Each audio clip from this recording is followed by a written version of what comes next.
What's poppin'? I'm CL, and I'm on the verge of pulling my hair out. I'm sure you've read the title by now, and you're asking yourself, what the fuck? I will be the first to put you at ease and explain that this is about literature, a few webcomics specifically. That's not to say this doesn't occur in reality, but I can only handle so much. If there's anything you should know about me, it should be that I'm a bit obsessed with webcomics and books in general. I've read hundreds over the years, and quite a few have been problematic in their own right. I'm a bit of a romantic and can't pass up a good romance when I see one. However, the last two I've read in particular keep creeping up in the back of my mind. What's worse is that I don't even hate them. Neither are they poorly written, but rather there are plot points that make me want to eat my eyeballs and then vomit them out. We'll be talking about two stories in particular, as they are fresh in my mind and doing redesigns of the main heroines in each. First up, we have Love Quest for a Servant Girl, which can be found on a platform everyone knows and loves, Webtoon! To make a long story short, it's about a girl who gets isekai'd into the world of a novel. For those who don't know what isekai means, it essentially means to be transported to another world. Just for your information. She finds herself in the back of a carriage where she is being sold off by the church to the king as a poison taster for a saintess whose powers assist in healing the king's chronic illness. Antics ensue, and she becomes closely entangled with the saintess and the king. Spoiler alert! I mean, for those who may have actually wanted to read it, she gets transferred a great deal of the saintess's powers and is officially able to be with the king after attempting to save the saintess from her kidnapper. Don't ask me why she's getting kidnapped. That's just too much exposition, okay? This is only relevant information, as the main reason MC and King couldn't be together was the fact that she had no social standing. As the title of the comic would suggest, MC, she's a maid. I could go on and on about the intricacies of the story, but my real issue lies with the main couple in question. As I mentioned earlier, MC was sold off by the church, which happens to be the primary villain in this story. Now, MC is a minor at this time, 14 to be specific. She turns 15 soon after the story begins. Not that it helps! And although the king's age is never specified, using context clues and information were provided, we learn the original saintess is currently 23, and very close colleagues of the king met him during war times, when he was 16. We also later see his brother, who is younger by a few years, and is only a year older than MC. All things considered, it's pretty safe to say that the king is old as and will forever be a creep in my eyes.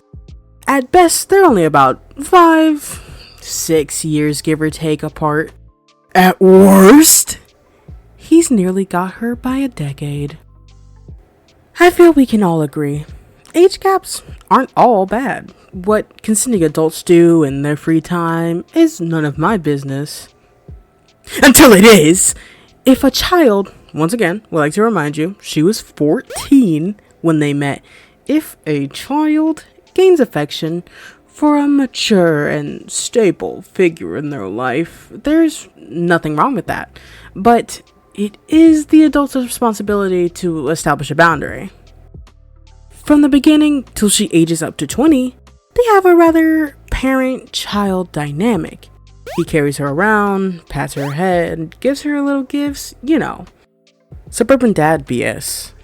And then all of a sudden, he's like, actually, I'm down to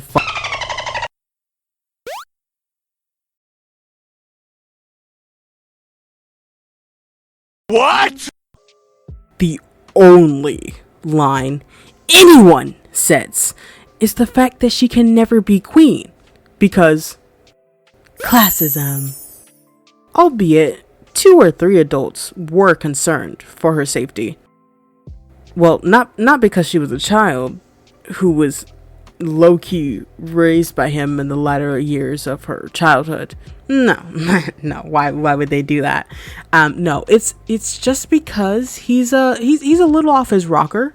You know, he's got some anger issues here and there, and there would be too big of a power imbalance. Which I mean, like that's true. I mean, he's like king or whatever. But I mean, I would argue, you know, the power balance that we should care about is the one where he's a grown man. You know, but that's just me, I guess. That's just me.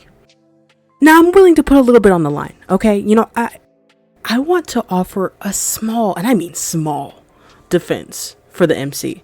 I mean, as I mentioned before, she was isekai'd, and when she was isekai'd, she was an adult. So, technically, she is an adult in the body of a child, which has its own issues, but we're not talking about that right now. So, really, my real question inevitably goes to the author. Why make her a child at all? And or why not pair her up with the alternative love interest, the prince, aka the king's younger brother, who is in a closer age bracket? I can't say her being a child does much for the plot, other than to possibly emphasize naivety or her overly forgiving attitude to all those who wrong her.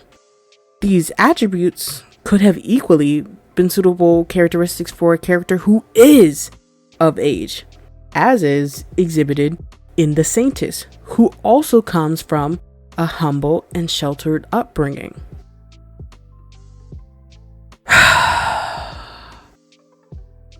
Let's move on to happier things, as in what I'm drawing. The hero of the story is inevitably the victim, so I wanted to spend time maturing her features. You know, I elongated a lot of her attributes, like her eyes, her face, her lips. I also made the stylistic choice to open up her expression by shaping her head with her hair rather than hiding her face with her bangs. This piece felt more like a stylistic redraw, as all in all, I really liked the original design.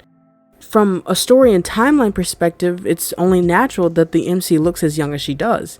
And realistically, there are a great deal of adults who look younger than they actually are. My insistence to portray the MC older has everything to do with context. Everything aside though, I really like how she looks.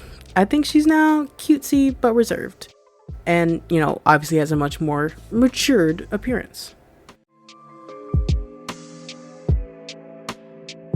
The next webcomic we have is The Rebirth of a Tyrannical Empress, which can be found on Tappytoon. Now, I'm gonna be honest, this webcomic threw me for a loop. The main premise is straightforward. Spoiler alert! For anyone, again, who wanted to possibly read this one. An empress whose body was possessed by a seemingly evil witch repossesses her body to stop injustice in her empire.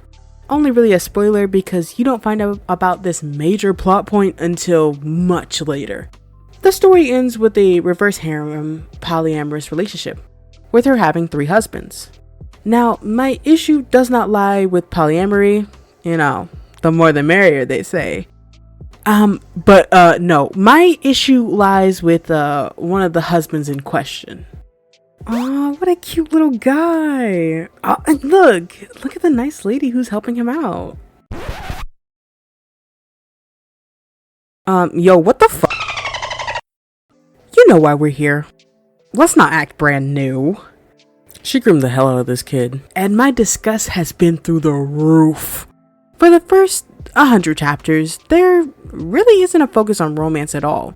Just persecuting criminals and clearing the lands of poor authoritarian figures with the help of her right-hand man and her mage. Then there's this sudden shift of the MC showing interest in not just the main guy whom they've been hinting at this entire time. I'm gonna spoil it for you. It was her right-hand man. but also to others, including the mage, who is a literal teenager.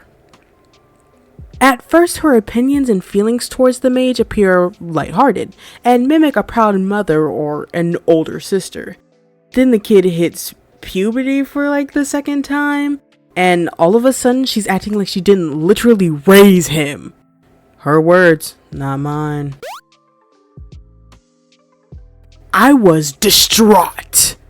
I'm saying, kicking and screaming. I'm vomiting. I'm on the floor. You don't understand. I was pissed. Okay, I was pissed when this plot point came up. Because, you know, the other two guys, they're cool. I like them a lot, to be completely honest with you. But her mage, in my eyes at least, is practically still a baby by comparison.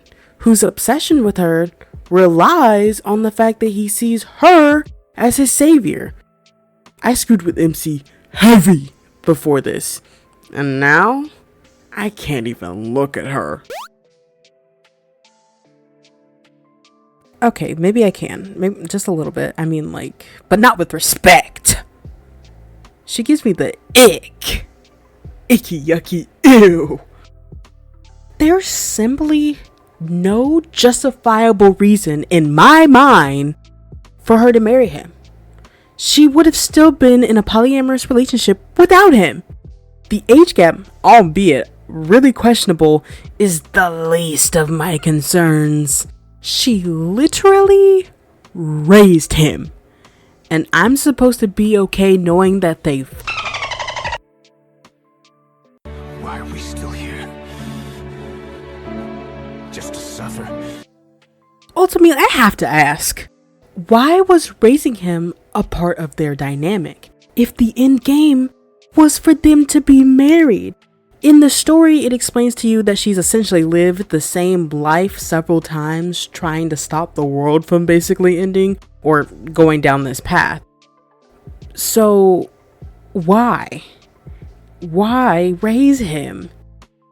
Being with someone younger than you may get you a few side eyes here and there, but it's not really terrible as long as all parties are consenting adults.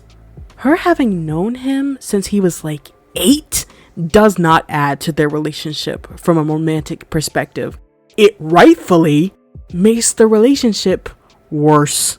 If the author is dead set on having the MC watch him grow up, then maintain this sibling parental dynamic. And if you're obsessed with the idea of them being together, simply make him a younger guy who she likes, saved from poverty or something, while they were both adults, or vice versa, both very young. It helps explain his loyalty while maintaining the age gap and prevents her from being a literal groomer. I'm not a groomer. I'm just a loser. I'm sorry, I had to do it. Well, let's be like the Robinsons and keep moving forward. Let's talk about the art. I don't want to toot my own horn, but I think I cooked. I really loved the OG design, but given a lot of her characteristics, I wanted to create a model that I feel more accurately portrayed her experiences. She's meant to be a master swordsman with authority and immense strength. As such, I felt she should have a more muscular build, as well as scars that cover her body. The original design showcases smooth skin and a slim physique, which didn't make much sense to me, given that she's a literal conqueror of nations and a woman who consistently fought and trained alongside her soldiers. I shortened her hair, one, because I thought she'd look amazing, which she does, and because long hair seemed as though it would be a hassle during training or extensive battles. Disregard any cultural or ethnic group that did in fact fight with long hair, because we are not talking about them right now. Thank you. I also slightly tanned her skin, as she would more than likely spend a lot of time in the sun training. I just felt someone being that pale and also being out in the sun all the time just didn't make a lot of sense in my personal opinion, but that's just me. That's just me. Can you blame me?